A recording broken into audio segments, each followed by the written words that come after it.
Hello, Internet. I'm on a mountain.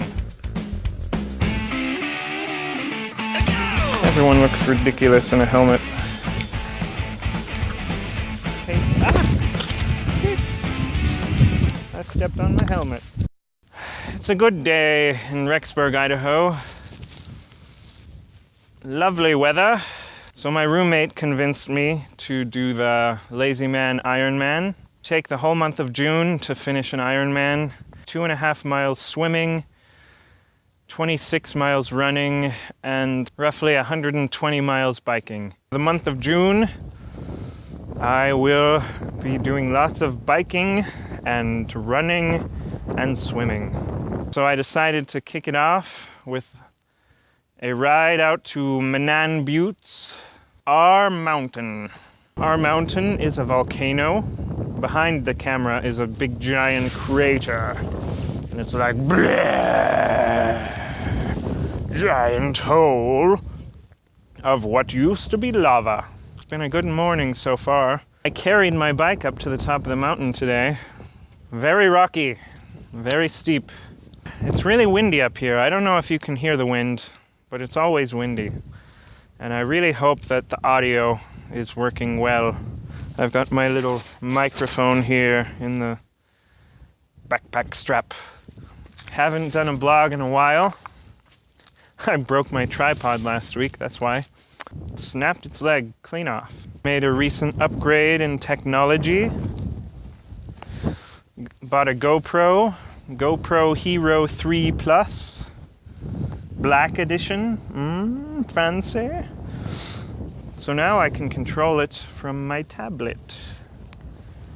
Before I just had some stupid little Kodak point and shoot camera. Go and I push the button. After I framed it well, I'd go stand in my spot and hope it didn't run out of battery, which happened a lot. I've got a story to tell you. As I stand here looking upon the highway out there, gives me bad memories. Let me tell you a tale of whimsy. Well, not whimsy. Actually, it was very stressful. Last October, I went down to Salt Lake for a mission reunion. Got to see a bunch of mission buddies. Went to conference. Yes. I got a ride from the ride board. Some people I didn't know, just saw on the bulletin board, they're going down to conference, and I'm like, hey, I'll give you money, and I'll go down with you. I stayed in Provo with my old roommate, Scoticus Maximus. Next day, caught the train up to Salt Lake. I went to conference, headed back to the bus stop, because I was going to go spend the night with my aunt and uncle. And apparently, downtown Salt Lake is really sketchy.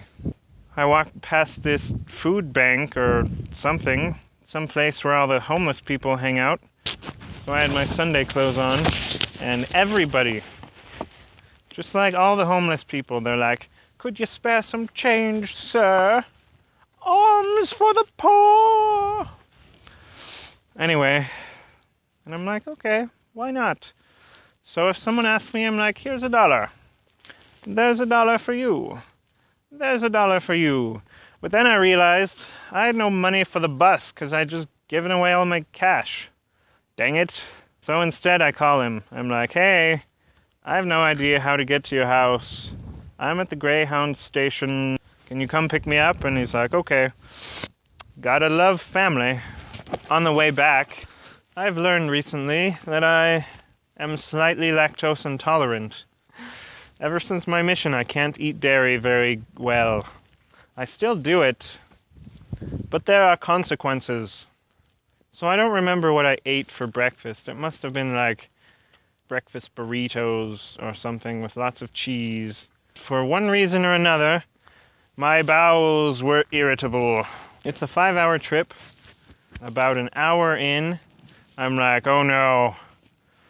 Consequences. I'm riding in this car with a married couple in the front, newlywed couple, holding hands and rubbing your face while you're driving.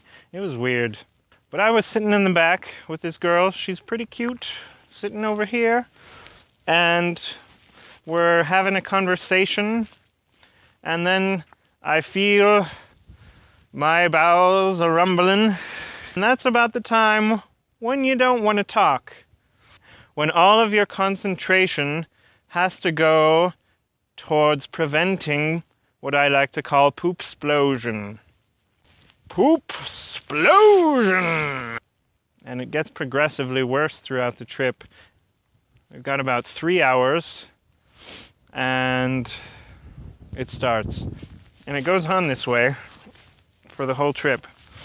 And we get to Pocatello, and I'm like, only 2 more hours. Only 2 more hours. And this girl, I don't remember her name, started with an H, like Hayden or Hannah or something like that. She's like still trying to talk to me. She's like, oh, what was your favorite talk? Mine was Elder Holland's talk about blah, blah, blah. And I'm sitting over there and I'm like, don't poop, don't poop, don't poop. And it gets progressively worse. We get to Idaho Falls, and I'm like, only half an hour, only half an hour, only half an hour. And it comes in waves, and it's like, and then it's like, oh, okay.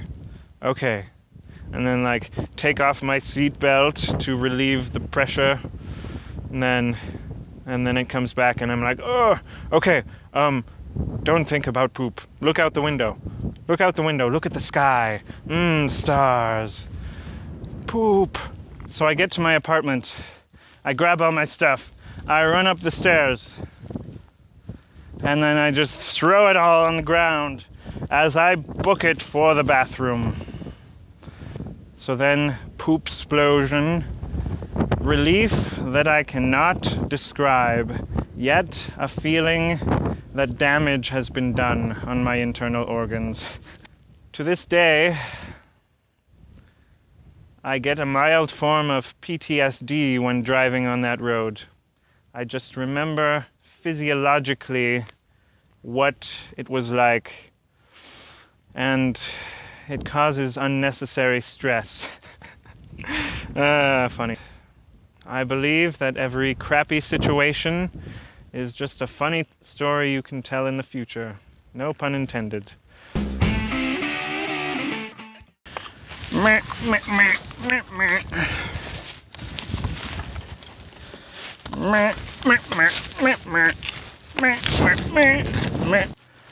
Curse you, Rexburg!